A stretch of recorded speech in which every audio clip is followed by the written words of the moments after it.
Lecture du livre de Ellen G. White intitulé Message à la jeunesse. Chapitre 102. Responsabilité individuelle. Notre Père céleste ne nous demande ni plus ni moins que ce dont il nous a rendus capables de faire. Il n'impose pas à ses serviteurs des fardeaux qu'ils ne peuvent porter. Il sait de quoi nous sommes formés. Il se souvient que nous sommes poussière. Nous pouvons donc faire par sa grâce tout ce qu'il demande de nous. On demandera beaucoup à qui l'on a beaucoup donné. Individuellement, nous serons tenus responsables si nous faisons un iota de moins que ce que nous aurions dû faire. Le Seigneur mesure avec exactitude chacune de nos possibilités. Aussi sait-il ce qu'il peut attendre de nous. Les talents utilisés entreront en ligne de compte au dernier jour, aussi bien que ceux dont on aura fait usage. Car Dieu nous tient responsables de tout ce que nous pourrions devenir par un sage emploi des talents reçus. Nous serons jugés d'après ce que nous aurions pu faire, mais que nous n'avons pas fait parce que nous n'avons pas employé toutes nos facultés à la gloire de Dieu. Même si nous ne perdons pas notre âme, nous ressentirons pendant l'éternité la perte occasionnée par notre négligence à développer nos talents et nos connaissances.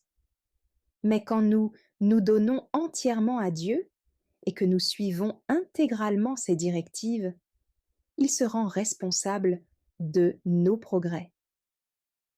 Il ne veut pas que nous nous préoccupions des résultats de nos efforts désintéressés et énergiques. Nous ne devons même pas penser à un échec possible, car nous avons été appelés à collaborer avec celui qui ne connaît pas l'insuccès. Ne parlons jamais de notre faiblesse ou de notre incapacité. Ce serait se rendre coupable de méfiance à l'égard de Dieu et de sa parole.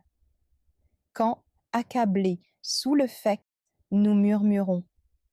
Quand nous refusons les responsabilités que Dieu veut nous confier, nous disons virtuellement qu'il est un maître dur et sévère qui exige ce qu'il ne nous a pas donné. La valeur de l'argent. L'argent ne nous a pas été donné pour que nous acquérions les honneurs et la gloire.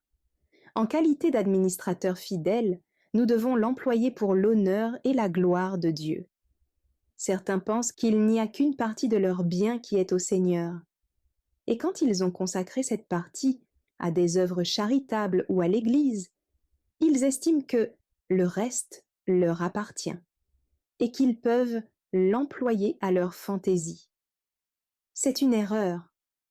Tout ce que nous possédons est au Seigneur et nous devrons lui en rendre compte un jour.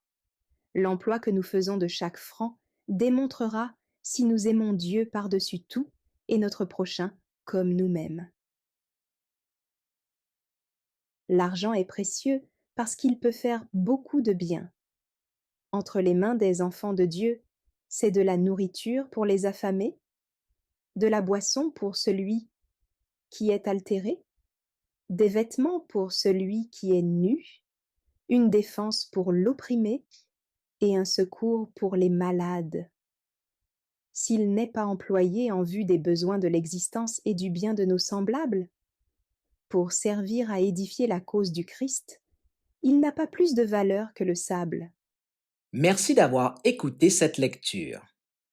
Si vous avez des questions ou des remarques sur le thème abordé, n'hésitez pas à les partager dans les commentaires et notre équipe ne manquera pas de les considérer. À bientôt sur lereste.org.